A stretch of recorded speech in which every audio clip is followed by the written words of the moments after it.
Hey guys, and welcome back to Calling Yeay. It is mid-morning here. I finally dropped the kids off at school. Everything's pretty chill, not really got a lot to do today. I mean, it's kind of nice to have those kind of days as well, where you don't have to stress around like crazy, which gives me time to reflect over the fact that Sunday, in Sweden here at least, it's funny how we give days to like everything, but Sunday is Cinnamon Bun Day. Yeah, it's not Flag Day, but everybody eats a lot of cinnamon buns. So I've been trying to figure out what I'm gonna do. I mean, the easy thing would be to go buy something, but I tried to do the gluten and sugar-free thing. So yesterday I attempted to do a recipe of gluten and sugar-free cinnamon buns, and they didn't get nice and swirly. They look like big doughy blobs. Globules. Is that globule? I think that's a word, but never mind. It sounds really, really gross. They weren't that bad, but they look terrible. So I'm gonna see what kind of recipes I can find and maybe share them with you guys, because it's always fun to bake, especially in fall. So bear with me. We're gonna find something and we'll walk you guys through it. We'll have some fun. Yummy fun. Okay, so this is what we are going to do. We've got a bunch of different stuff here. We're gonna do gluten and lactose free. Not completely sugar-free, but free from refined sugar. We're gonna use coconut sugar for this recipe. I've combined a few different ones to get what I think is a really good mix and a really good yummy cinnamon bun. So agave syrup, coconut flour, almond flour, almond sugar as well, and baking soda, salt, coconut oil, and vanilla extract, obviously. We're going to need 2 eggs for this and about 150 grams of butter, which you want to be at room temperature or maybe even slightly above. Like, I actually have to microwave mine for the filling just a little bit. And cinnamon, of course. We have to have cinnamon in our cinnamon buns, otherwise it just would not be right. Something would be very, very amiss in the world. Anyway, so here are the amounts that you guys are going to need, just so that you can look those over. And anyway, there you go. So we're going to start out with 2 eggs, which we are going to put in our KitchenAid or whatever we want to use, and then we're going to add half a cup of coconut sugar and beat that really hard for really long. Since it's not refined sugar, you won't get meringues like that per se, but you want to beat it till it's really, really fluffy and really, really hard. While we're doing that, we can combine our dry ingredients, which we will mix together, and then we're going to add the agave, the vanilla extract, and the coconut oil to that.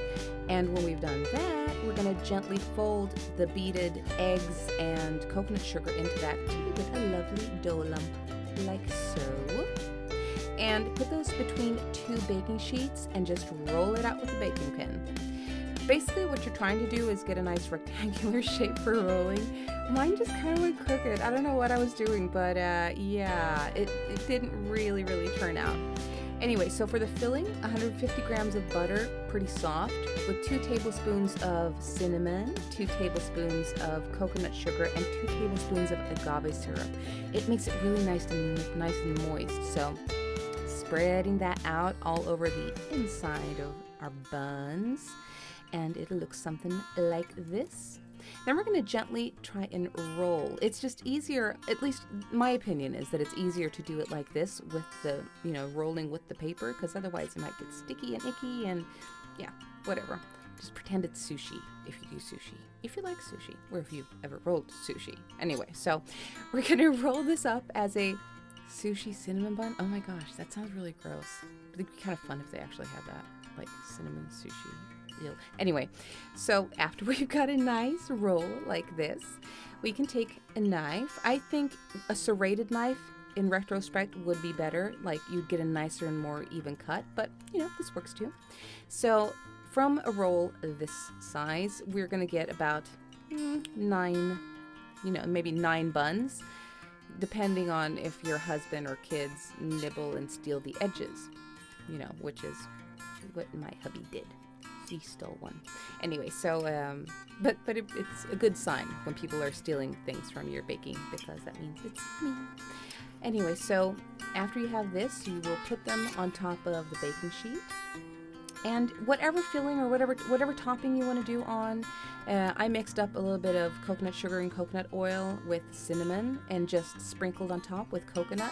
You could do nuts, you could do pearled sugar if you're a sugar person, and then into the oven for 20 minutes at 350 degrees Fahrenheit or 175 degrees Celsius.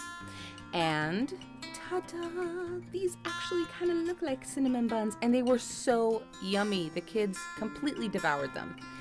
And yeah, just really, really moist, which is nice. You don't always get that with gluten-free baking. So, you know, I'm happy. Yay! Really yummy.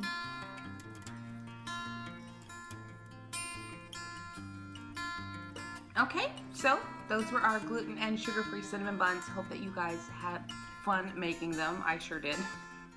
And they turned out better. I mean, yum, really yummy, really good. So if you guys do actually attempt to bake them, why don't you put them up on Instagram and do hashtag calling Eve. I would really, really love to see you guys' pictures. Or you can throw them up on Calling Eve's Facebook page. If you are not subscribed to that, click like, or don't forget to subscribe here on this channel. I would really like to hear from you guys. So have great cinnamon bun fun. Bye.